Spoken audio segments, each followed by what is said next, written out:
With Reggie Chatman. Reggie Chatman. Reggie Chatman. Reggie Chatman. This is Reggie Chatman. Welcome back, everybody. I'm Reggie Chatman with your sports. Right now on Sports Extra, what happened to them boys? The Dirty Birds are 6-3 after taking down the Cowboys. We're breaking down it all as the Falcons continue to roll. We're back on the big board, everybody. Texas and Arizona State tomorrow at 1 p.m.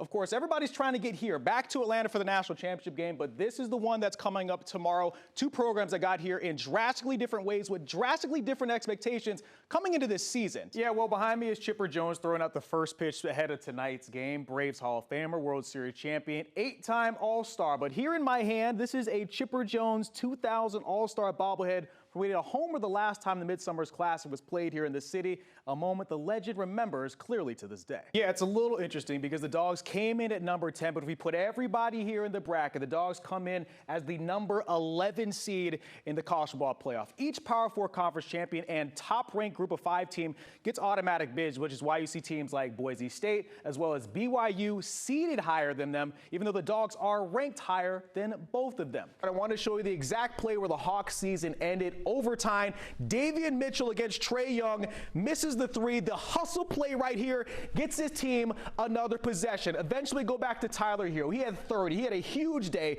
Drives, kicks, the ball movements you're going to see right here, and it's going to eventually end up back in the hands of Davion Mitchell, who knocked down the three, and he was fired up. He had 9 in the extra period. Hawks only had 8 the entire overtime. His hustle, shooting, and defense sending the Hawks home. The Twins, Simeon Woods Richardson up against the Braves. Spencer Schwellenbach on the mound tonight in Minnesota. The two combined for 28 total letters in their last name. No starting pitcher matchup in history has had that many letters in combined last names, and stats like that are why I got a degree to talk about sports. Michael Harris II has 6 letters in his last name. Home run is 7 letters. This is his 8th of the year. The Braves up 2-0 in the second inning and rolling. Dogs improved to 7-1 this season and 5-1 in SEC play. It wasn't easy early. Florida was up with their second-string quarterback DJ Lagler running the show. He got hurt in the second quarter, and his replacement an uphill battle. Paul, for the people at home that may question Georgia getting a win over an injured Florida team, is there an asterisk on this game? Why or why not? When we talked at the beginning of the season, you talked about changing this program. We're here on this brand new field, which kind of is cool that it coincides with the brand new era at Clark Atlanta. Did it live up to all the expectations of knowing that you joined a brand like this and the process of trying to get to this point? I saw a quote that if given the choice between like a mega contract or a smaller one plus a Super Bowl, you're going to a team with a whole bunch of them, you'd pick the Super Bowl. You talked about legacy. Why is that a word you find important? I'm Reggie Chatman, live with sports from here inside a Mercedes-Benz Stadium as NFL football is officially back. And yeah, it's just a preseason game against the Jaguars, but still, of course, there's plenty to watch out for ahead of this one when it kicks off tonight at 7 o'clock. I'll tell you guys, it might be one of my favorite aspects of the All-Star experience, seeing all the world's best players in the same batting cage going back to back to back. They're sharing ideas on how to hit. They're signing autographs for all these fans that have come from far and wide to come see this game. It's really an incredible experience that precedes what's an incredible game. The team may have expected to win, which means you may have expected some of the aftermath as well. Georgia Tech fans storming the field after their upset victory, tearing the fabric off the side of the wall, but of course, that's not it. If you look above me, the goalposts are gone. They were deterred early, the fans were, but in the end, they ended up taking it out of this stadium as Georgia Tech gets a huge upset victory over Miami. It was really a gutsy performance, especially at the quarterback position. I was talking pretty big a second ago. The cars have just pulled up. The nerves are starting to kick in. What makes this place so special? You're going to get our Team 1-1 helmet sticker, baby. Congratulations to you. And guys, make sure you guys are locked in for all the college football going on this upcoming week. It's going to be a whole lot of fun. We'll see you guys next week on Team 1-1.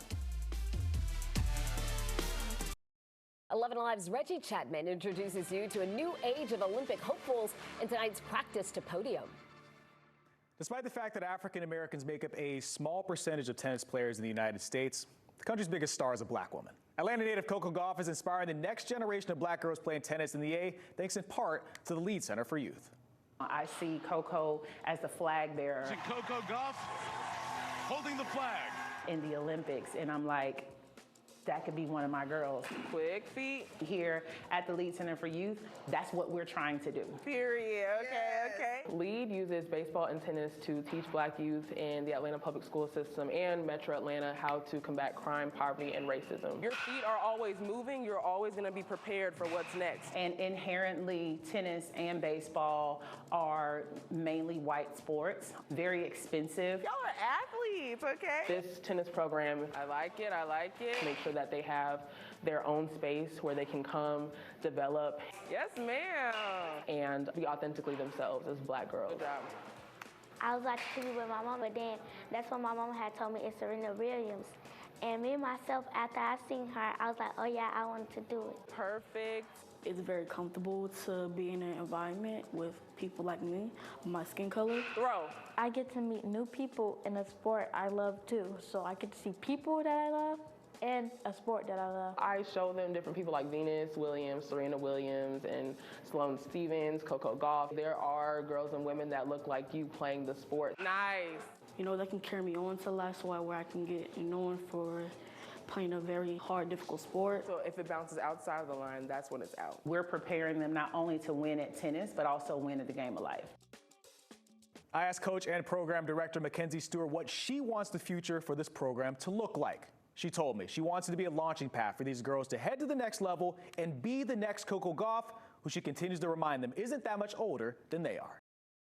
Meanwhile, here in Atlanta, one organization is doing its part to help the next group of potential Olympians in tonight's practice to podium. Falcons players are not out there doing drills at a local high school. Nice, Clay, nice. The Braves are not going to go hit around with a little league team. You got this, Rachel. This is the space at Cheney Stadium. We're literal former gold medalists and current Olympic hopefuls.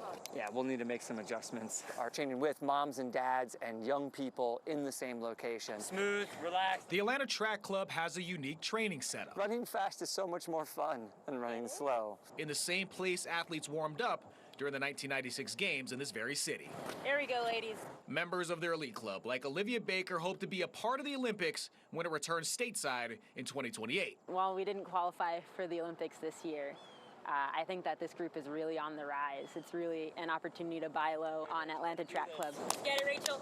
We look for those athletes that are not going to have that financial support to chase their Olympic dreams, and we fill that void. They fill it with a job opportunity inside their office that plans over 40 events a year for people of all skill levels in the city. We had our Adidas Atlanta City Games in Piedmont Park in May when we had Noah Lyles, for example, and some of the best athletes, other athletes from around the world. While also giving them resources to one day represent their country. Katura Orji, we gave her an opportunity right after college to chase her Olympic dreams. She's now on her third Olympic team. And just like the athletes training for the rare chance to compete in an Olympics in their home country, the track club hopes to take advantage of the moment as well. We want to consistently produce national champions. We want to consistently produce people who get to represent Team USA. We have the energy, the focus, the talent here to make Atlanta the Olympic destination for aspiring athletes 2028 and beyond. Reggie Chatman, 11 Live Sports. That is so cool.